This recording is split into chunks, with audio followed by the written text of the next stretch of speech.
So, in regards to your 2023, you've had quite the filled year with book releases. You've recently been featured as part of a anthology, a football anthology.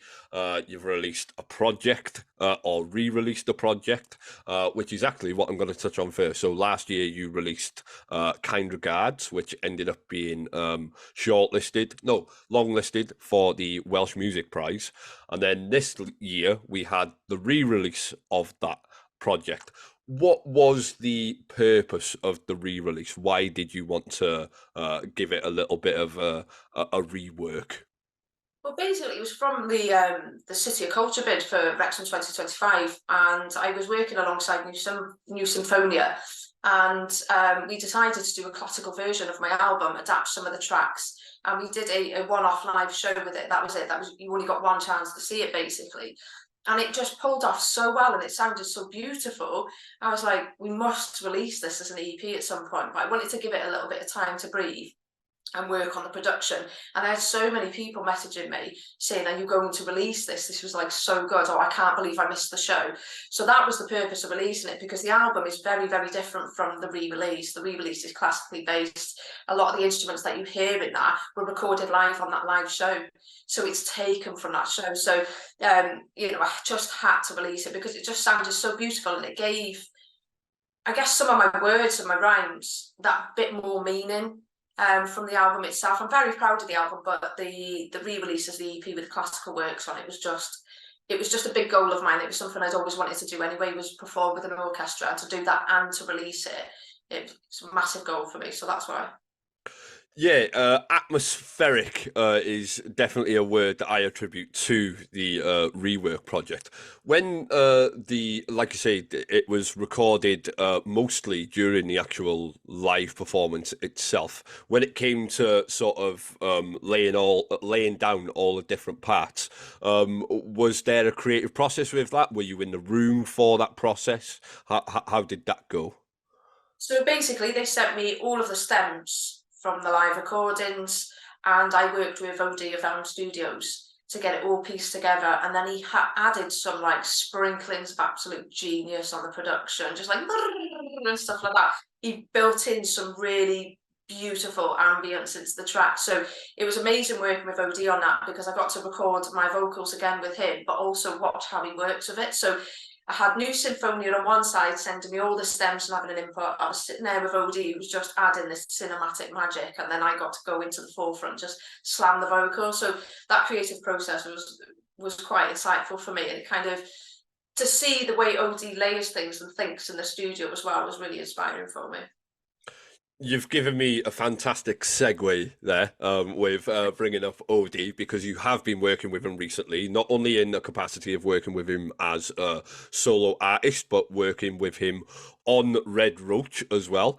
Tell me a little bit about Red Roach. Tell me the background. Tell me why it's a thing, why you have started Red Roach alongside your partner with that, and also why you've chosen the artists that you've got on Red Roach currently. Why have you? There's a couple of questions in there, so A lot of ways then. There's a lot of ways.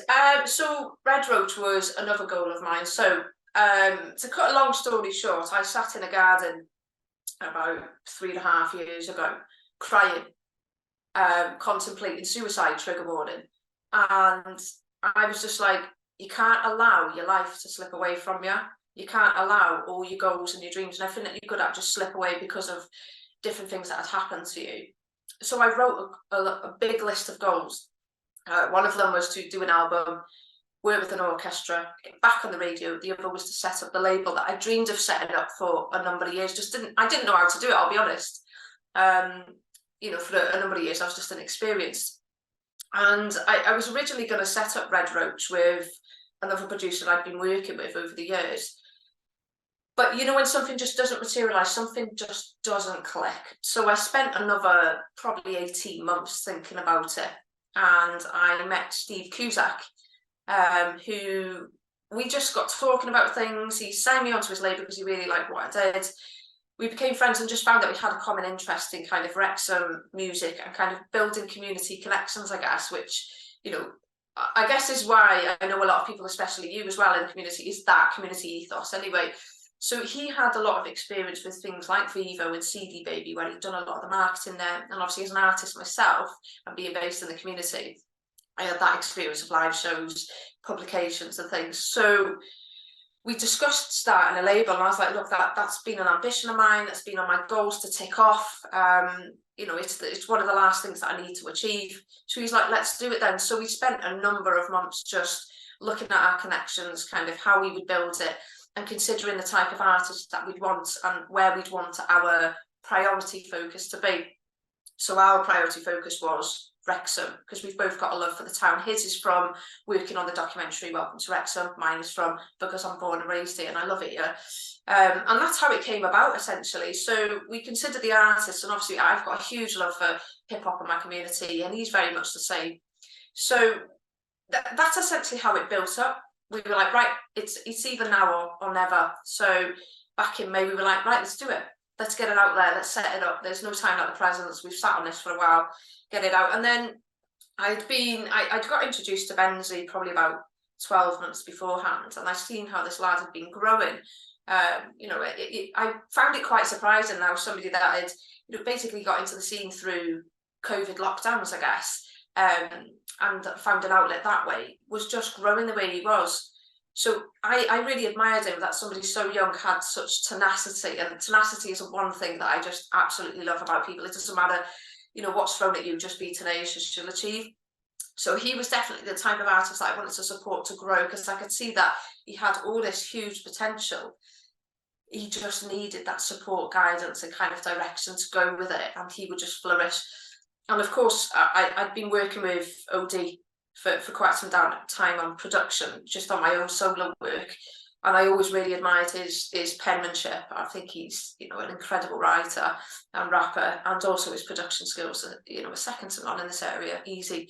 So I definitely wanted him involved in the foundations of the label itself, as a producer, as a support to us, and somebody that could guide artists as well. He's really, really good at advice and support.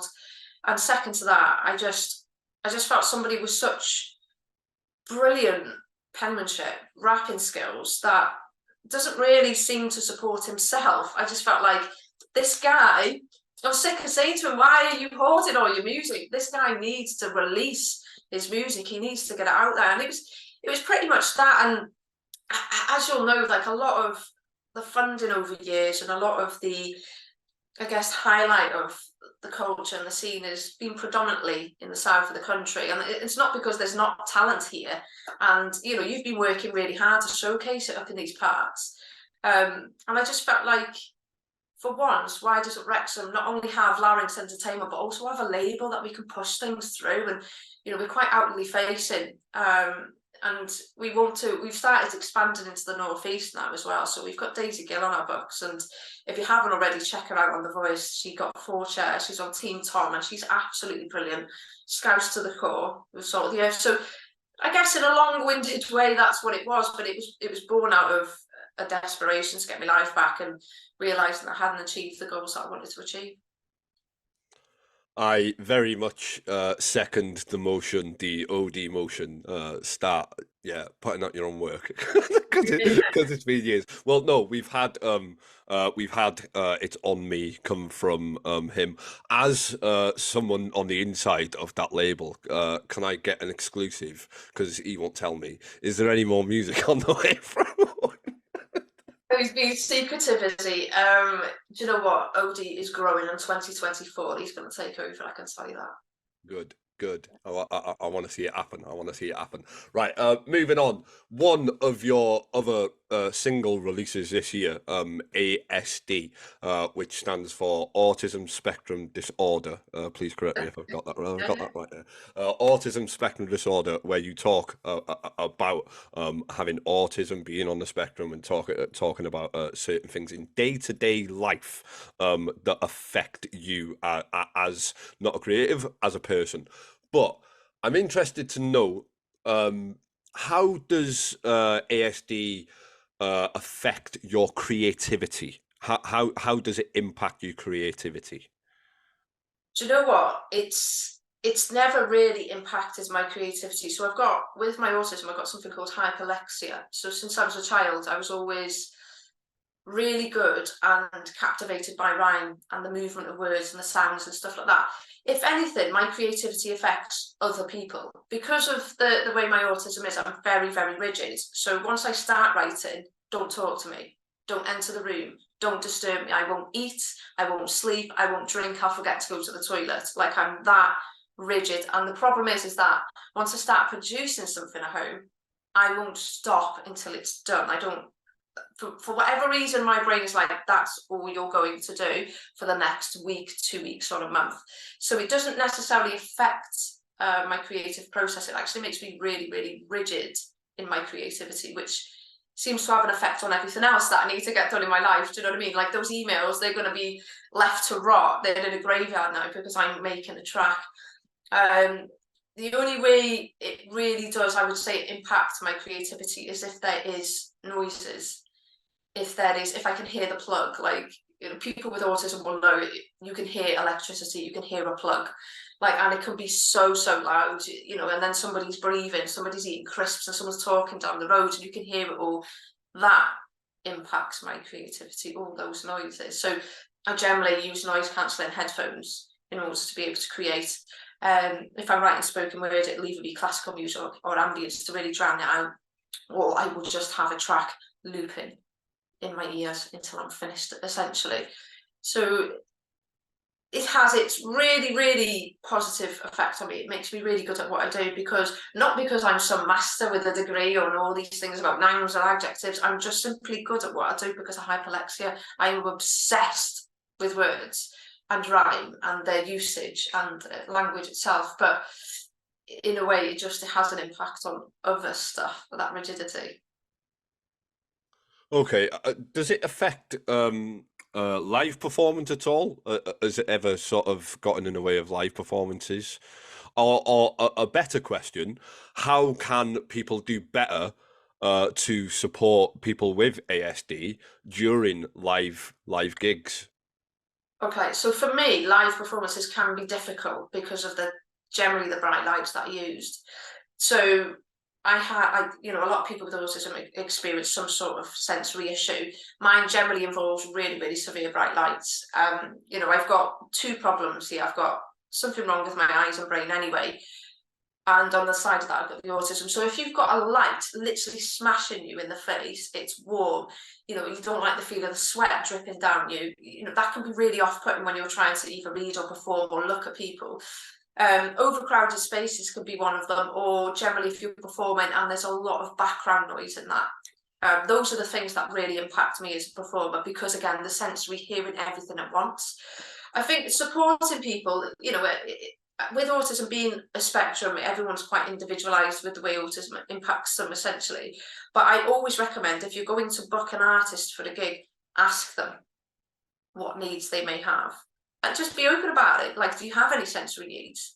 Do you have any dietary needs? Like, so then you're not putting the onus on people to go, oh, by the way, I'm autistic, can you change the lights?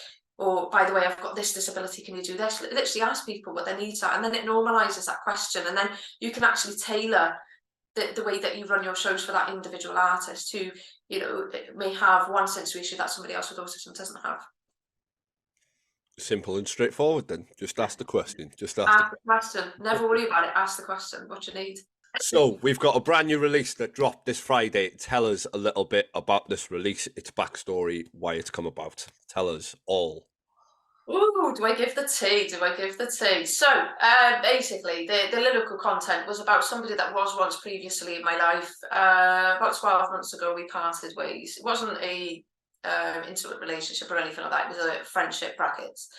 And they essentially just wanted to dominate my time all the time, but then constantly talking about healing from like trauma, but then messaging me at like 11:30 at night with things that they knew would trigger me. And every time I tried to put in the boundaries saying, look, don't text me that time of night with that kind of content, or look, I'm really busy, I can't reply, they would delete me off Facebook, add me, and I just thought, that's dead strange. I'm not doing that anymore. So that song was born, you know, about 12 months ago.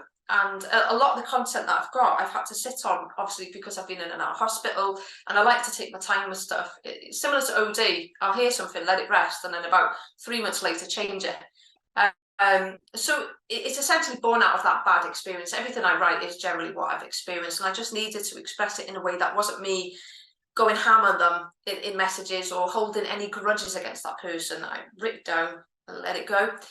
So we sat on it for a while, and then recently I had a few more harmonies and kind of some undertones into the chorus, and me and Odie were like, finally, that literally is the one.